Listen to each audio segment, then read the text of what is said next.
Maka zikir yang paling indah itu zikir cinta. Tidur pun masih cinta, lalai pun masih disebut cinta.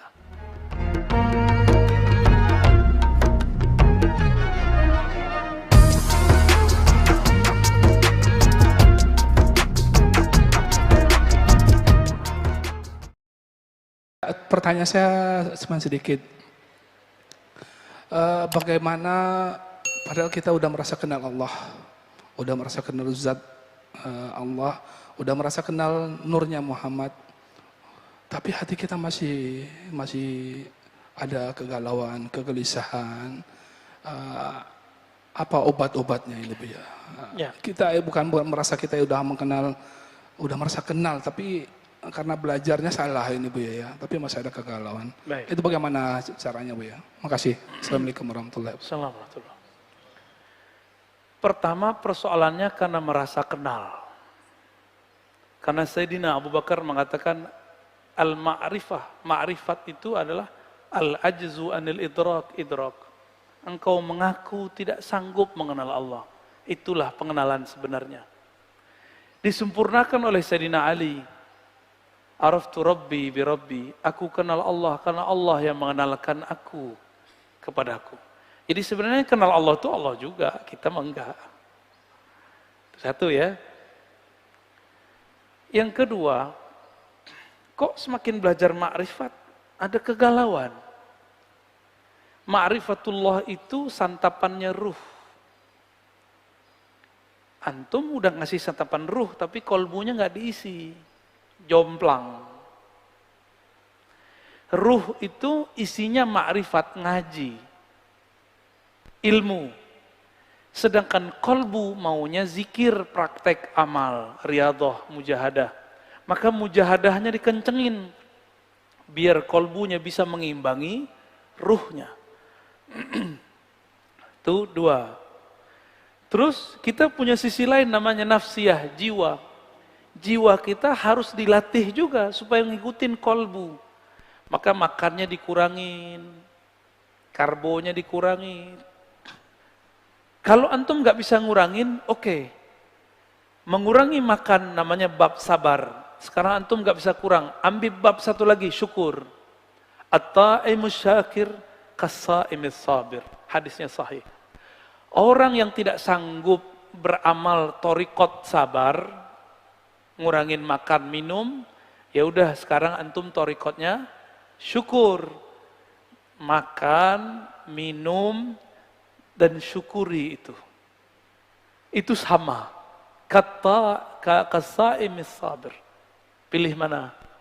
Kalau antum kayaknya milih yang syukur ya. Itu di kampung saya namanya gadang saleru. Nafsu besar. Maunya enak-enak aja ya. Syukur pun nggak boleh pakai nafsu. Syukur nggak boleh pakai nafsu. Syukur itu kebeningan yang ada dalam kolbu. Sabar pun nggak boleh pakai nafsu. Saya nggak mau makan. Saya pengen jadi wali. Itu pakai nafsu juga namanya tuh. Saya nggak mau tidur. Saya ingin latihan. Itu pakai nafsu. Jangan pakai nafsu. Maka ini ada pelajaran besar dari baginda Nabi Muhammad SAW. Suatu kali baginda Nabi dan para sahabat itu selesai perang kelelahan.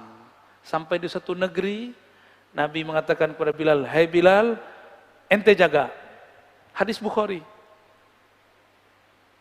Ternyata Bilal tertidur lagi begini, Pak. Bisa juga dia tidur lagi pakai tombak. Jadi Bilal itu karomahnya bisa tidur berdiri. Kalau antum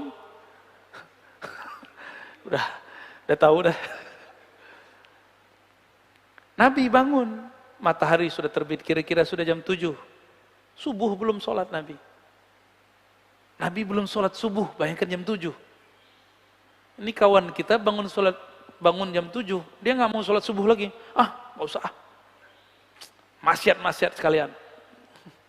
Durhaka sekalian. Nggak begitu, itu iblis yang ngomong.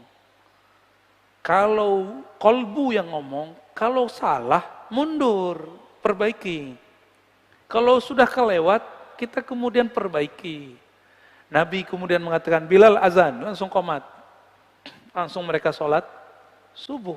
Sholat subuhnya di waktu duha. Tapi nggak pakai kunut. Bukan subha ya. Taib. Jadi Nabi pun mengalami tertidur. Apakah itu mengurangi rasa harap beliau kepada Allah? Tidak. Maka teman-teman, beribadahlah dengan kemurnian batin. Bukan dengan nafsu.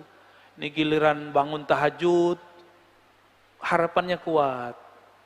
Giliran gak bangun, harapannya lemah. Apakah Allah butuh dengan sholat kita? Sehingga kita kemudian berubah-ubah harap kepadanya. Allah itu mau dengan orang setia. Dia tertidur, dia bangun, harapnya sama kepada Allah. Cintanya setia kepada Allah. Hatinya selalu berkiblat kepada Allah.